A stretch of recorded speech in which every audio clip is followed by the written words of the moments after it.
Hello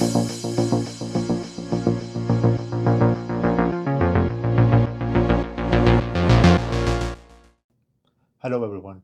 Today what I have here is a tiny device by Racebox used as a lap timer and drag meter. So this is a Racebox Micro. It can be powered up from 3.5 to 16 volt DC power, over 2 hours of standalone storage space, and it has a 25 Hz of GPS update rate, and it's a DIY friendly.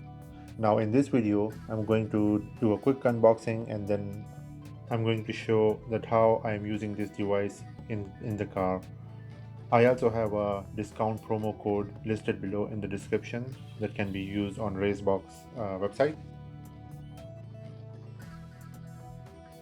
So let's start with the unboxing. So let's see what we have in the box. So a nice pouch, a carry case, and this is the device itself. See how tiny, small it is. And then what we get is a user instructions and a QR code for the app.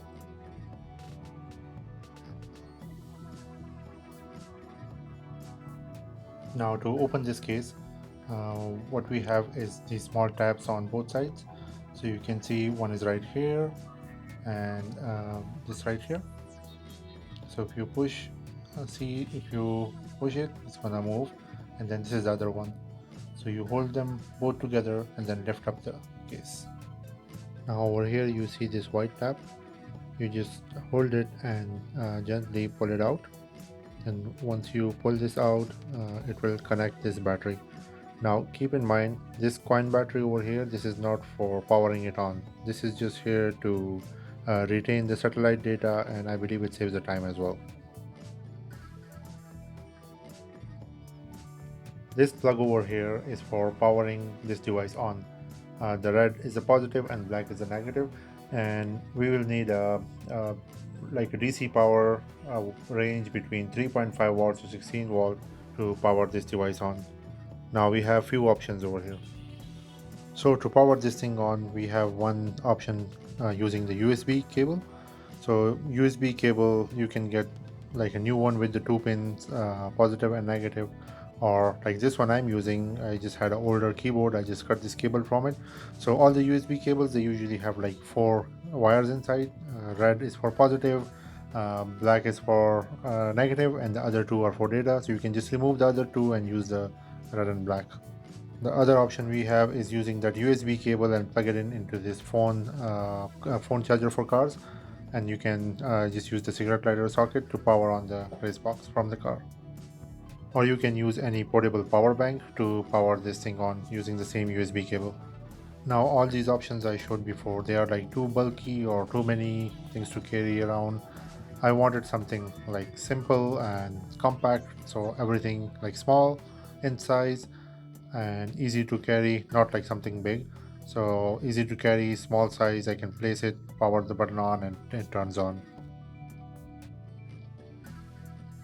So for the setup I'm going to be using, I will need a battery, module to charge the battery, some power cable for the Racebox, and a switch to turn it on.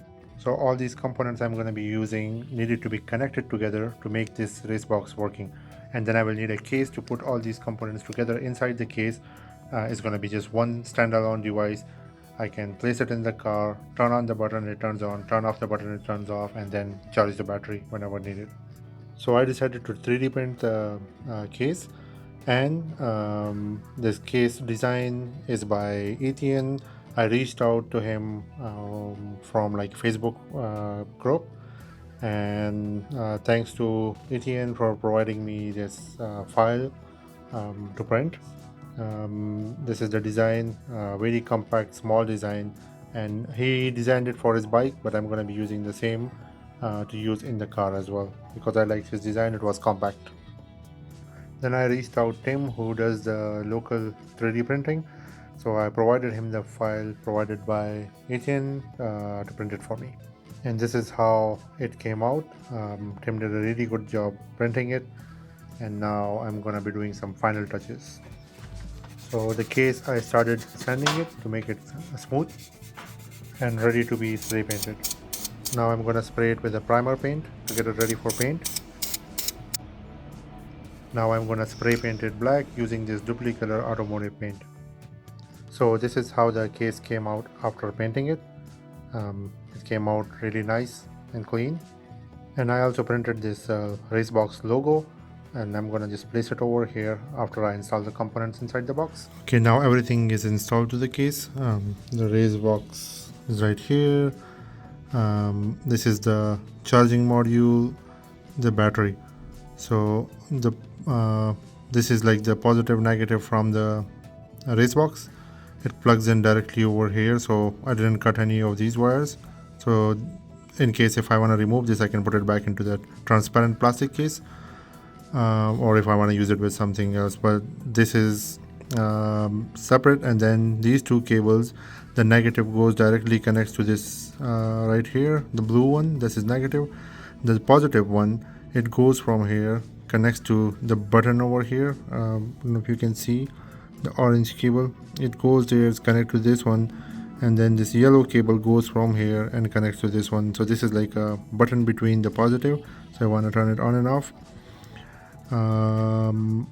Other thing than that, the battery connections goes from here, both of them connects over here, positive and negative goes directly and connects over here. So this is all set.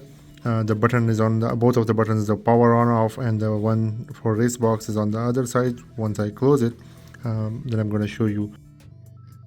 Now the battery, I'm not going to stick it over here. This is like the case for the battery. It goes in this area.